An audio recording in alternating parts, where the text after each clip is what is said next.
dibenar oleh syarak ataupun tidak. Kerana dengan itulah membawa kepada kebahagiaan kita di akhirat nanti. Allah Ta'ala. Okay.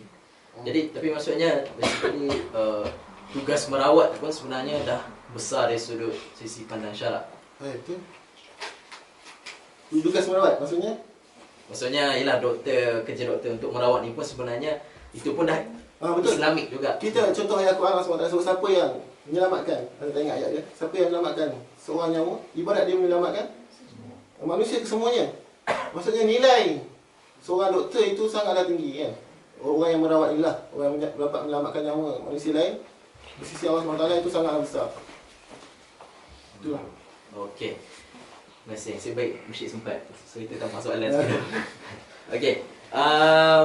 Jadi kita jelas. Maksudnya tadi kita hurai pasal maksudnya secara kasarnya doktor dalam kelompok masyarakat ni. Tapi kalau sebagai seorang doktor sebenarnya ada seperti mana saya sentuh sikitlah dalam kelas sebelum ni tentang Hippocratic Oath. Dengan Hippocratic Oath ni satu ikrar yang telah dibuat pada zaman Yunani oleh tokoh Yunani sendirilah, Hippocrates, yang di dalam tu ada tentang etika-etika perubatan. Jadi kalau tidak keberatan untuk saya minta Saudara Mursyid ulas sikit apa prinsip asas sebenarnya etika perubatan yang ada dalam Hippocratic Oath ni. Okay, Okey, berkenaan dengan perjanjian ataupun Hippocratic Oath ya. Pertama sekali saya bukanlah seorang yang berminat tentang subjek etika ni. Saya rasa kadang-kadang benda tu seolah-olah akan, saya rasa sesuatu itu kalau kita letak hitam putih kan. Saya lebih suka bermain di kawasan yang kelabu. Saya cerita macam itulah.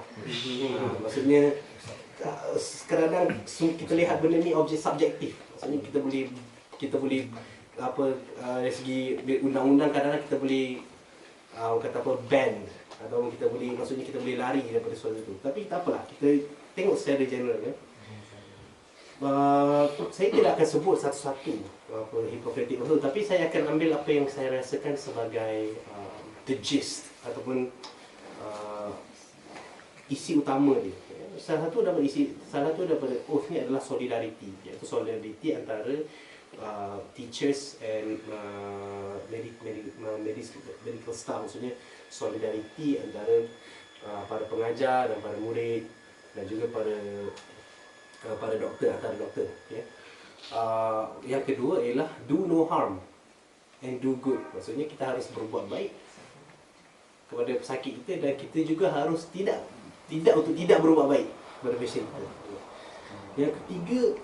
Yang ketiga yang mungkin saya rasa agak kontroversial ialah seorang doktor itu mestilah tidak menolong untuk pesakitnya untuk bunuh diri ataupun pesakitnya untuk menggugurkan kandungan. Ini kontroversial ya. Yang keempat, setiap pembedahan mestilah diberikan kepada pakar bedah. Dan yang kelima ialah hak, maksudnya hak sulit pesakit, confidentiality. Okey, macam mana saya fikir, macam mana saya nak kembangkan Hippocratic Oath ni? Jadi saya cuba mengambil beberapa prinsip ni dan saya kembangkan dari segi peranan doktor sebagai, maksudnya kita selarikan dengan Hippocratic Oath ni. Yang pertama adalah pesakit itu adalah kebimbangan pertama kita. Okay? Maksudnya kita punya tugas utama kita adalah pesakit kita. Bukanlah tugas utama kita kepada Malaysian Medical Council. Bukanlah tugas utama kita kepada bos kita. Bukanlah tugas utama kita kepada MO kita. Bukanlah tugas utama kita kepada Menteri Kesihatan. Bukan. Tugas utama kita adalah kepada pesakit kita. Ya? Jadi kita harus membuat sedaya upaya dan meletakkan pesakit itu sebagai prioriti utama. Dan kita juga harus mempraktikkan good standards of practice and care. Maksudnya penjagaan dan rawatan yang berkualiti yang bagus. Ini bersesuaian dengan kita punya Hippocratic Oath yang kedua, iaitu do no harm and do good ya. Jadi apa tanggungjawab sebagai seorang doktor? Kita haruslah sentiasa semak balik ataupun semak kini kita punya pengetahuan kita, ya. Perubatan adalah satu ilmu yang sentiasa berubah-ubah dan sentiasa ada teknologi baru. Jadi kalau kita tidak orang kata apa, kadang-kadang tu ada sejenis rawatan tu yang dulunya dipraktikkan secara mulas tapi akhirnya digantikan dengan rawatan baru misalnya. Jadi kita haruslah sentiasa kemaskini kemahiran kita dan pengetahuan kita. Kalau tidak, kita akan menjadi dinosaur, ya? Maksudnya kita tersekat di ruang yang dahulu, ya? Di zaman yang dahulu. Jadi yang kedua, yang antara yang penting juga, kita haruslah mengenal pasti kelemahan dan limitasi ilmu kita. Yang ini bertepatan dengan oath kita, iaitu surgery to surgeons. Maksudnya pakar bedah kena bagi orang bedah saja. Maksudnya kita tak boleh memandai-mandai. Misalnya kita bukan pakar bedah, kita ingin melakukan pembedahan. Tidak, tak boleh, ya. Yang ketiga adalah kita haruslah bekerja secara berkumpulan, teamwork untuk kemaslahatan pesakit. Ini sama solidariti dan do no harm and do good, ya. Maksudnya kita tidak boleh mengejar orang kata apa personal glory. Maksudnya kita seorang yang nak rawat pesakit itu tak kira lah kan, kita je yang dapat kredit misalnya.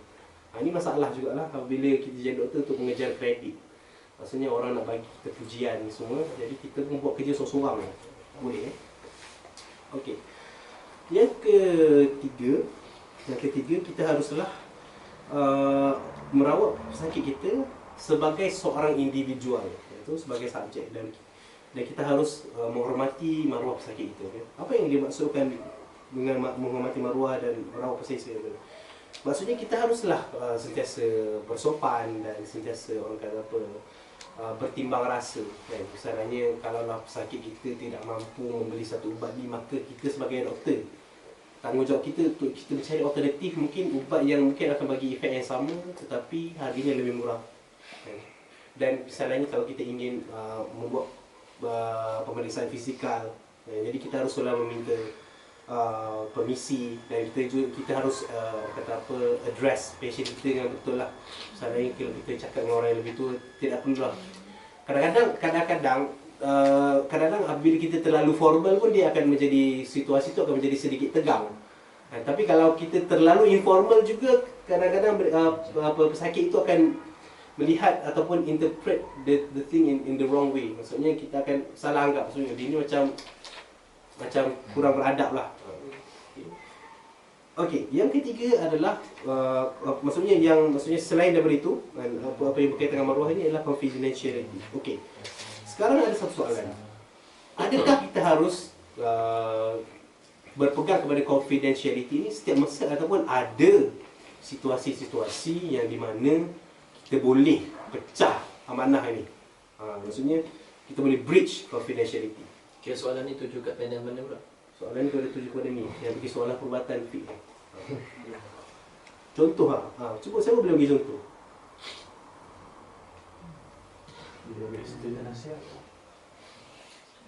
Bukan contoh masalah fik, contoh situasi je. Contoh history, saya kat history yang kita perlu gali lah.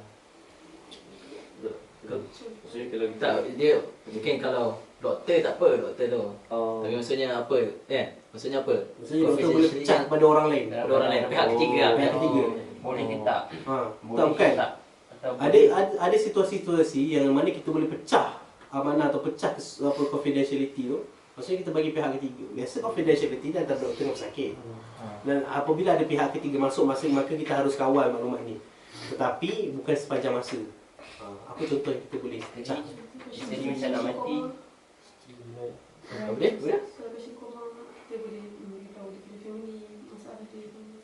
Biasa kalau patient koma, dia bukan dari isu confidentiality. Kita panggil orang kata apa, care, ataupun orang kata apa, wakil. Consent. Itu dah isu lain tu. Biasa crime lah, jenayah. Kita boleh breach confidentiality. Ataupun dalam court, ataupun misalnya ya, kalau ada pesakit tu, kita ada pesakit kanak-kanak dan kita yakin dan kita ada sebab bahawa mak ayah kanak-kanak ni dera dia. Jadi kita boleh report kepada polis. Maklumat-maklumat family ni kita boleh report kepada polis. dan kita boleh panggil orang kata kalau Malaysia kita tak tahu ada ke tak. Kalau US dia ada child support ataupun kata apa, dia punya social service. Kita tak tahu kita ada social service ke tak. Jawab agama. Jawab agama ke social service. Untuk menjaga Lebih luaskan. Tapi maksudnya kalau macam contoh baru-baru ni ada keluar berita harian, tapi saya tak pastilah maksudnya kenaan tu kadang-kadang berita pun betul ke tak kan. Tapi poinnya nak ambil contoh kes kalau berlaku macam tu, yang mana dia patient tu masuk, saya tak pasti seorang musyrik baca tak, patient tu masuk hospital patient perempuan dan dia mengadu sakit perut kalau tak silap. Kemudian bila cek tengok kononnya dia mengandung. Betul, sedar tak sedar tiba-tiba pegawai daripada Jabatan Agama dah datang untuk soal macam bertanya kepada dia lah, menyoal dia. Jadi adakah ini satu benda yang mungkin boleh Syekh komen sikit? Samanya adakah mengandung itu satu jenayah? Satu lagi sebelum tu, lepas tu dia punya test tu sebenarnya false positif. Maksudnya false positif ni ialah dia tunjuk mengandung tapi sebenarnya dia tak mengandung. Jadi itu mungkin boleh John. Soalan saya barangkali adakah mengandung itu suatu jenayah? Kalau jenayah dia panggil polis ni jawab. Ya, betul lah. Maksudnya adakah Jabatan Agama itu berkuasa dalam menguasakan jenayah? Maksudnya perkara-perkara yang berkaitan dengan jenayah ataupun berkuasa untuk membuat tangkapan berkaitan dengan jenayah, satu. Yang kedua, kalaulah seorang itu mengandung, adakah kita pasti dia mengandung luar nikah? Kalau kita nak kata luar nikah, saya rasa itu kena dibincangkan oleh ini orang yang belajar hukum, belajar agama ni. Adakah mengandung anak luar nikah itu satu jenayah dalam Islam ataupun ia adalah satu dosa peribadi? Maksudnya adakah dosa peribadi itu boleh dihukum oleh kerajaan ataupun penguatkuasa agama? Boleh diperdebatkan kan? Okey, kita buat forum next. Tak tahulah kan semacam tu. Adakah kan, kalaulah misalnya seorang tu mencuri misalnya, itu memang jenayah lah. Kalau seorang tu dia mengandung anak luar nikah kan, adakah itu satu jenayah yang yang boleh membuatkan kita sebagai doktor pecahkan kita punya confidentiality, waktu tiba-tiba panggil Jabatan Agama kan? Dan boleh dipersoalkan lagi, adakah kalau betul lah, hatta kalau betul pun dia mengandung anak luar nikah, perlu ke kita panggil Jabatan Agama? Maksudnya adakah kita panggil Jabatan Agama tu boleh menyelesaikan masalah? Jaga-jaga musyrik ni rakam nanti masuk TV. Tak apalah, tak kisah. Jadi itu boleh diperdebatkan lah. Yang ada satu poin yang menarik di situ ya, bila test itu false negative. Ini yang berkaitan dengan false positive. Ini yang berkaitan dengan good standards of practice and care. Dia maksudnya kalaulah kita buat kita kena buat satu test tu, kita kena tahu sensitivity satu test tu. Adakah bila test tu positif, maksudnya confirm 100% dia mengandung? Ataupun kita patut ulang sekali lagi? Ataupun kita patut berpandukan juga pada simptom-simptom dia? Kan? Adakah kerana orang tu sakit perut je, maksudnya kita nak terus suspect pregnancy? Macam tak kena juga kan? Biasa orang sakit perut, orang suspect appendicitis ataupun gastritis. Kan?